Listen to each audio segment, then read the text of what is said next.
J'avais envie de prendre un petit moment avec vous. Je suis super contente d'être là pour parler de l'ambition. Je suis restée un petit peu sur la précédente intervention. Je ne sais pas si certaines d'entre vous étaient là il y a quelques minutes déjà et suivent avec moi. Ok. Donc j'ai écouté un petit peu effectivement l'intervention des personnes d'avant. J'ai pas retenu le nom de la personne qui a écrit le bouquin, mais j'étais vraiment interpellée par son intervention. Là, ce que j'aimerais, c'est réfléchir avec vous à l'ambition, parce que je pense que c'est un peu au cœur de ce qui anime ce salon et les débats et les discussions et des différentes interventions. L'ambition des femmes et le lien avec l'équilibre vie pro, vie perso, dont on parle pas mal. Elles ont donné pas mal d'exemples tout à l'heure et je pense qu'à nous toutes, c'est des sujets sur lesquels on est toutes amenées à se poser certaines questions. Et puis l'idée, c'est peut-être de se les poser un peu au féminin, puisque j'ai cru comprendre qu'on était entre femmes ici.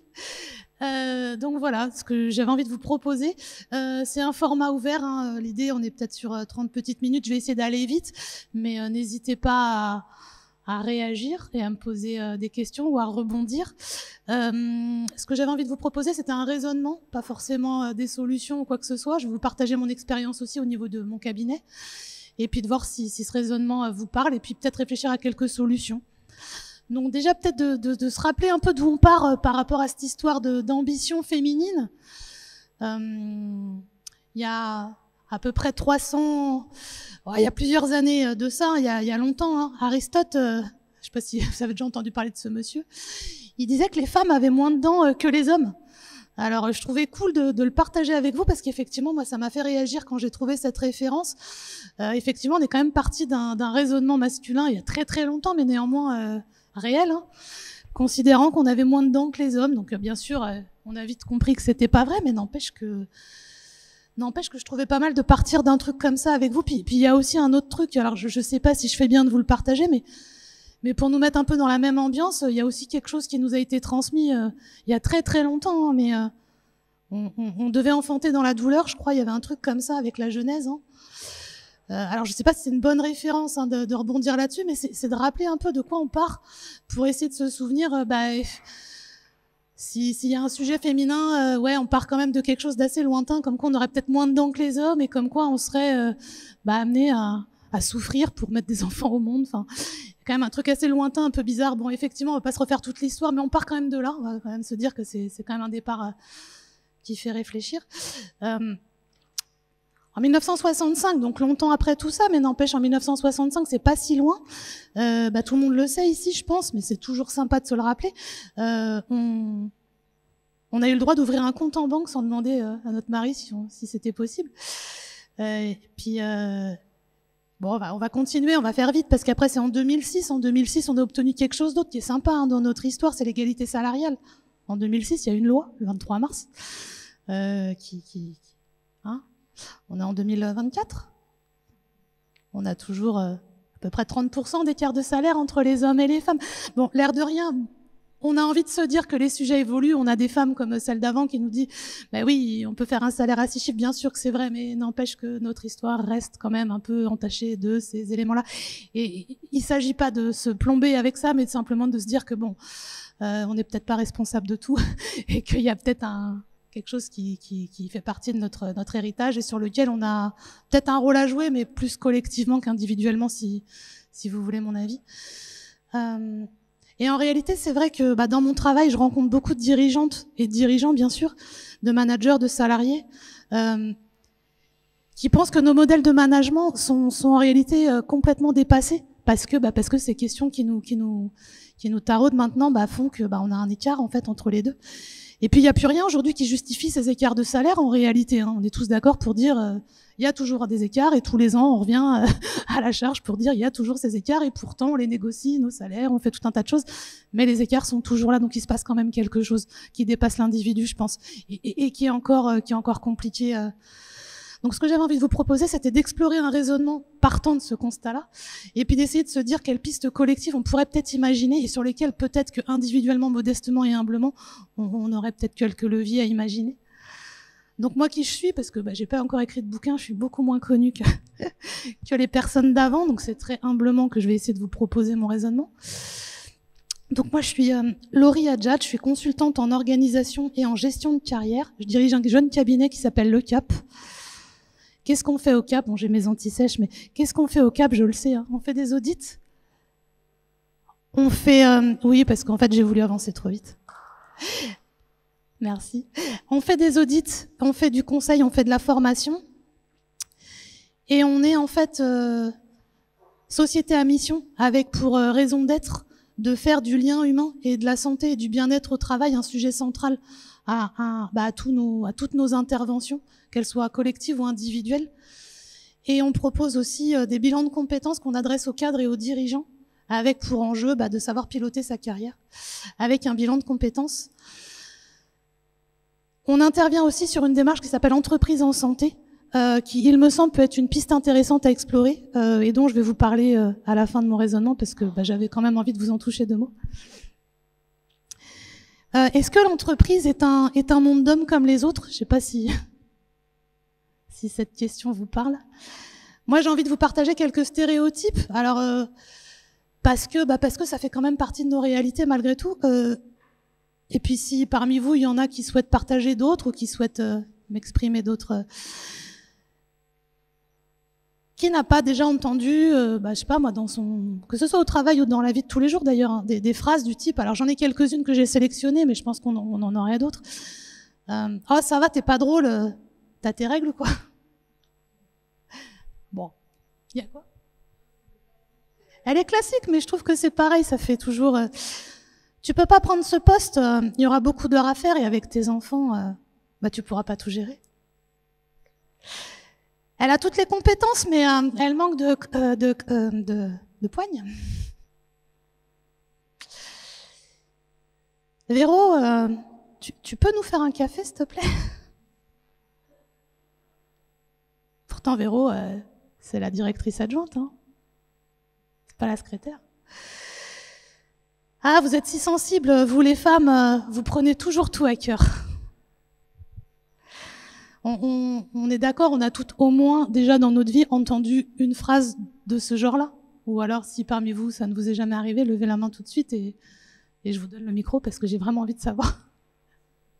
Ouais. Malheureusement, pendant le Covid, on a un peu régressé sur ces sujets. Il y a eu vraiment un retour à la maison, quand bien même on a progressé à plein d'endroits, parce que pendant le Covid, on a eu le fameux stéréotype, et je ne sais pas si parmi vous certaines l'ont entendu. Tu es mère de famille, il est normal que tu bénéficies du chômage partiel en priorité par rapport aux autres, comme ça tu pourras t'occuper de tes enfants. Et on est nombreuses à s'être dit « Oh, c'est bienveillant de la part de mon employeur » et à être restée à la maison ou en télétravail. En fait, c'est vraiment l'idée selon laquelle on a quand même des rôles genrés, qu'on le veuille ou pas. Et quand on est en situation de crise comme le Covid qu'on a connu, on a eu un retour à la maison. Il faut savoir que pendant cette période, 52% des mères ont consacré plus de 4 heures par jour à leurs enfants, contre 29% des pères.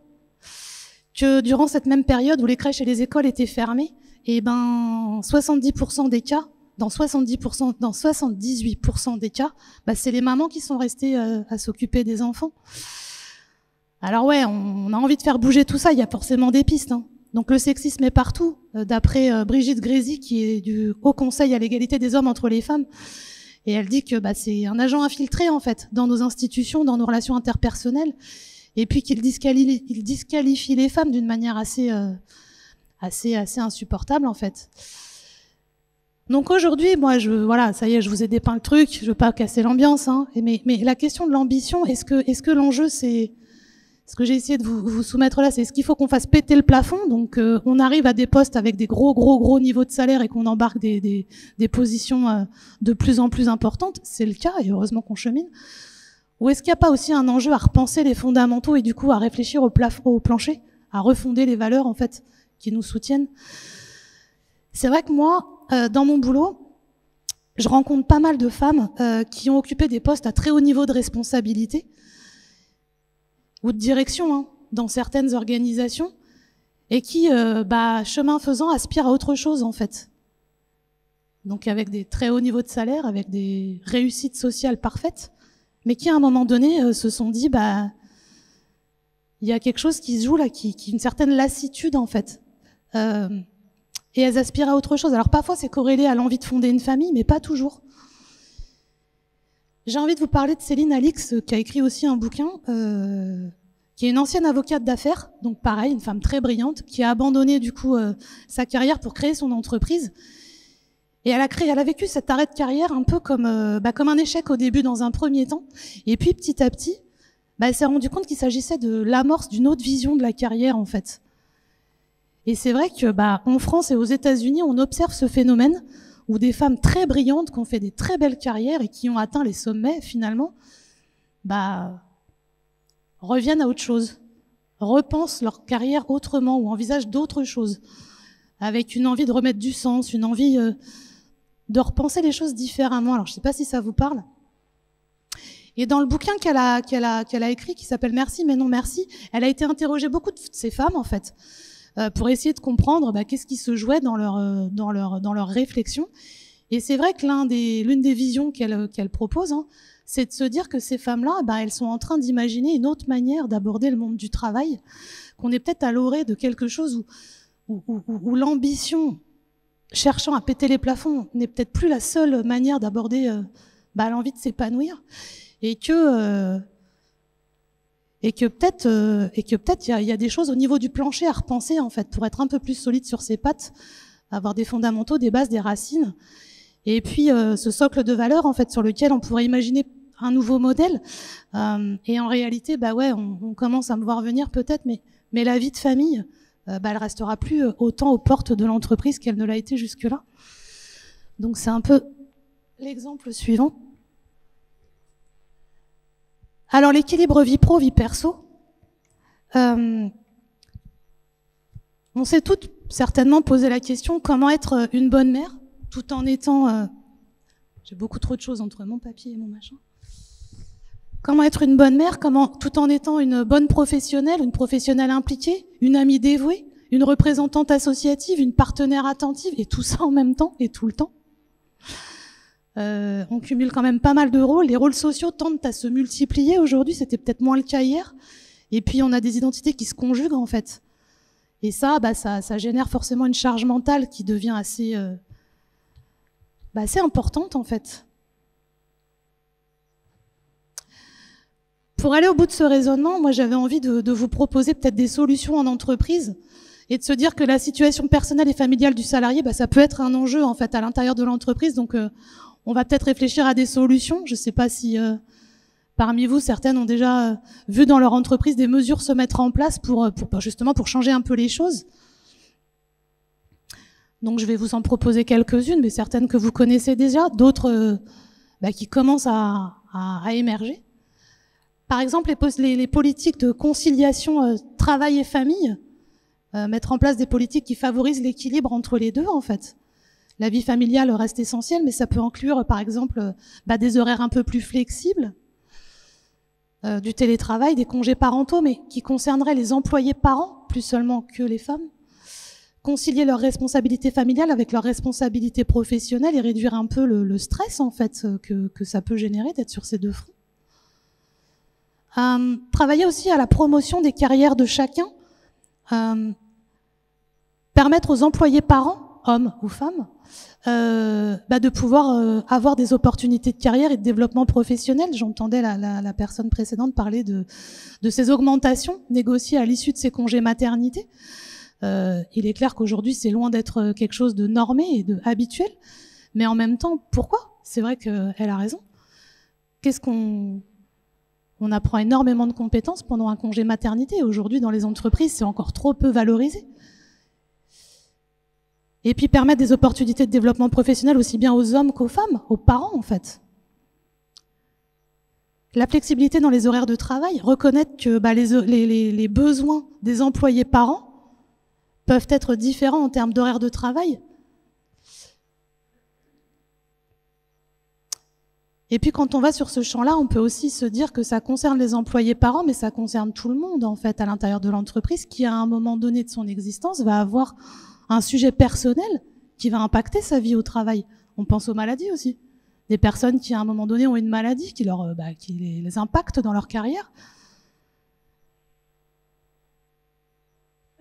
Avoir aussi une communication plus ouverte au sein des entreprises, établir une communication qui offre un soutien constant vers les employés parents, c'est essentiel.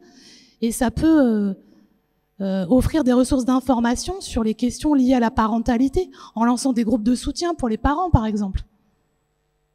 Et la valorisation des compétences parentales, on y revient, parce que c'est vrai que reconnaître et valoriser les compétences acquises grâce à la parentalité, ça pourrait aussi être bénéfique à l'entreprise. Elle a cité beaucoup d'exemples, mais la gestion du temps, la résolution de problèmes. Quand on est parent, on doit développer une sacrée agilité, et tout ça, c'est pas pris en compte. La prise de décision, l'empathie, il y a tout un tas de choses qui se jouent à cet endroit-là dans la sphère personnelle. Et puis, les dirigeants aussi, ils sont parents. Donc les dirigeants aussi, ces questions, ils se les posent et ils les amènent dans leur manière de diriger. Ça concerne tout le monde, en fait, ces questions-là. Dans cette démonstration, ce que j'essaye de partager avec vous, c'est l'idée selon laquelle, si collectivement, en fait, on s'accorde à penser que ces sujets ne sont plus seulement l'apanage des situations personnelles et des difficultés personnelles qu'elles engendrent, on va peut-être pouvoir arriver à faire bouger les lignes de l'entreprise. C'était un peu l'issue. Et pour ce faire, il y a un outil que je trouve intéressant, qui est encore peu connu en France, qui s'appelle la démarche entreprise en santé. Alors la démarche entreprise en santé, elle embrasse tous les sujets liés à la santé, mais l'équilibre vie pro, vie perso en fait bien sûr partie. Et cette méthodologie, en fait, elle propose d'intervenir au sein de l'entreprise, de s'appuyer sur le dirigeant et de créer à l'intérieur de l'entreprise un comité à l'intérieur duquel tous les sujets liés à la santé et au bien-être en entreprise sont partagés par l'ensemble des parties prenantes, par l'ensemble des collaborateurs. C'est plus l'apanage seulement du comité de direction ou des managers, c'est vraiment le sujet de tous. Et où ces sujets-là, on les concerte en fait. Et on en fait un véritable levier d'échange et de progrès pour que les entreprises puissent s'en emparer, mettre en place des plans d'action et évoluer sur ces sujets-là. Je peux vous donner l'exemple de Veolia, qui est une entreprise phare, qui a mis en place une démarche entreprise en santé il y a un peu moins de 10 ans maintenant, et qui a permis du coup de donner accès à l'ensemble des collaborateurs à ce type de questionnement, de sujets, et de les amener et de les porter au comité santé et bien-être, et donc de faire bouger certaines lignes sur certains sujets, et notamment sur la place des carrières des femmes.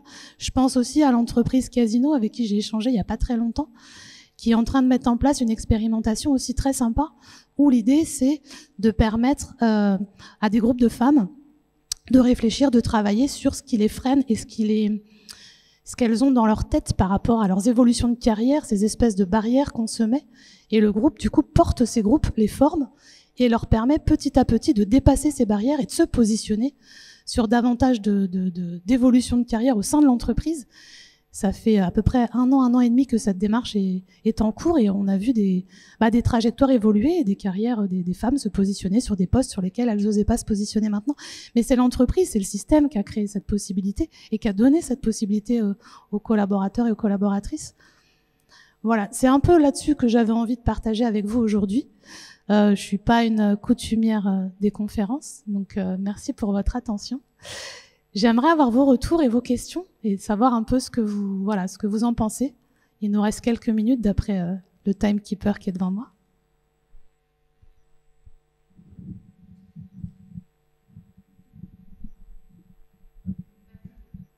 Je sais pas trop comment.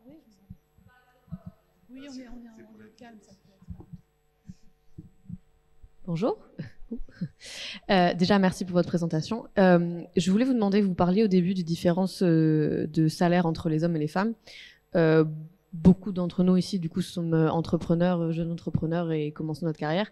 Comment est-ce que, du coup, on peut essayer de limiter ce genre de choses? Parce qu'au final, c'est assez difficile d'avoir accès au salaire de certaines personnes qui font la même chose que nous dans notre profession et de se rendre compte, du coup, de ce qu'on peut proposer comme prestation de service et comme évaluation de ce qu'on pense que ce qu'on fait doit être rémunéré.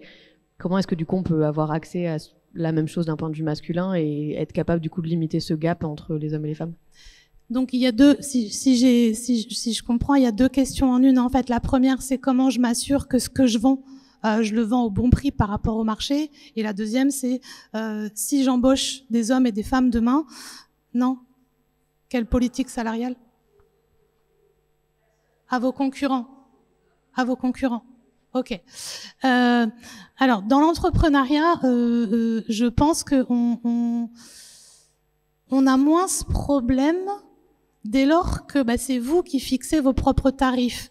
En fait, là où se jouent les écarts de salaire, c'est quand dans l'organisation, on va avoir une espèce de culture intégrée à l'entreprise, parce que certaines entreprises existent depuis très longtemps, donc ont hérité d'un certain fonctionnement, de certains raisonnements, et donc les écarts de salaire sont intégrés, je dirais, à son fonctionnement.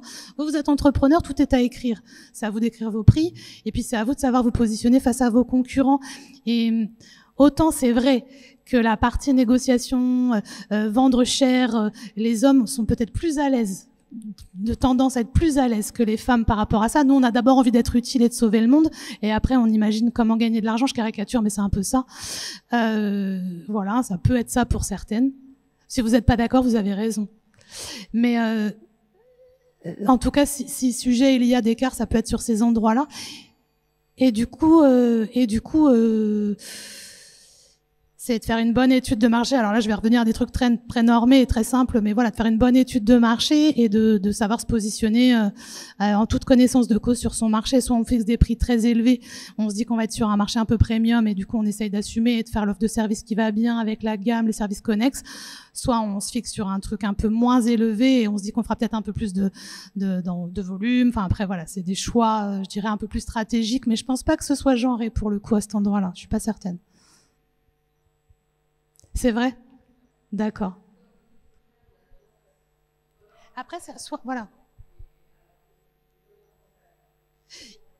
Ils seront peut-être plus à l'aise, ouais, c'est vrai. Donc c'est à nous de nous, quelque part, de nous entraider, de nous concerter pour pas, oui.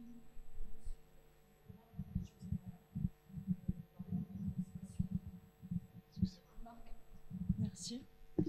Oui, je disais, j'ai une réflexion générale, parce que dans votre démonstration, vous parlez des réflexions faites aux femmes lorsqu'elles ont des enfants. Mais attention, l'inverse est vrai. Oui. J'en ai pris je ne sais pas combien, parce que j'ai fait passer ma carrière en priorité. Oui, tout à fait. Et j'ai pas d'enfants, et je pense qu'il faudrait aussi normaliser ça et en parler. C'est tout à fait vrai. Combien de fois j'ai entendu, t'as pas d'enfants, t'as pas de famille, t'as qu'à travailler, et tu peux travailler beaucoup plus que les autres. Puis pour les vacances, c'est pareil. T'as pas d'enfants, t'as pas de famille, les vacances, c'est pas. On est d'accord. C'est du sexisme aussi. Un, pour gagner de l'argent, et deux, pour faire ce que je veux. Non, mais je suis complètement d'accord aussi. On axe beaucoup sur la famille, ce que je peux entendre, parce que c'est la norme, mais les femmes qui ne veulent pas d'enfants, il faudrait aussi en parler. Ouais, tout à fait. Alors, je l'ai pas pris en exemple, mais vous avez bien fait de le donner en exemple, parce que c'est tout à fait vrai aussi, et je l'avais pas forcément en tête, parce que j'allais vers la démonstration pro-perso avec la parentalité comme exemple, mais vous avez tout à fait raison. Après, chacun est libre de choisir ses trajectoires et de ne pas recevoir de réflexion par rapport à ça. Et vous avez complètement raison. Ouais, c'est insupportable. Non, mais c'est vrai. On a le temps pour une dernière question, si vous voulez. D'accord. Je ne sais pas s'il y a une dernière remarque ou question, et puis sinon, ce sera OK.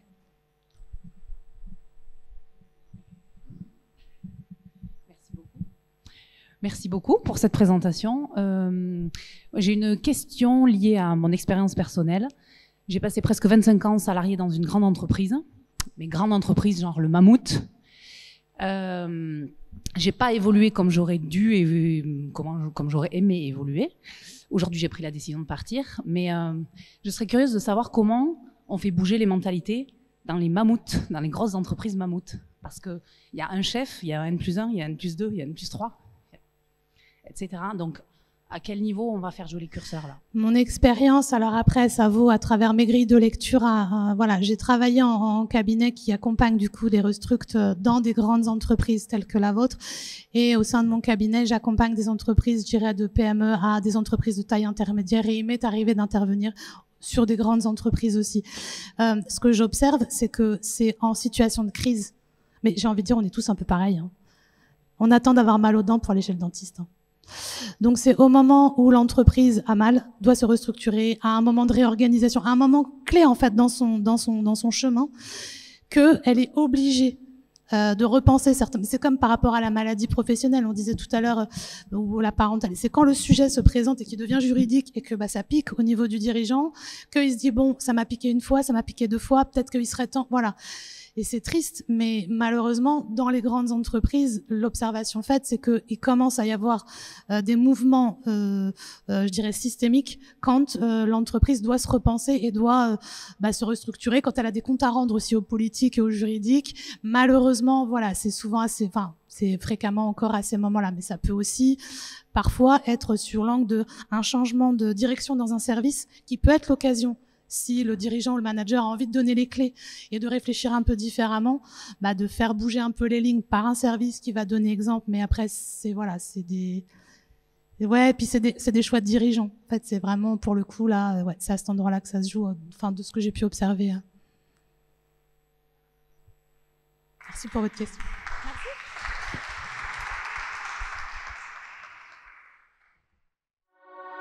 Merci.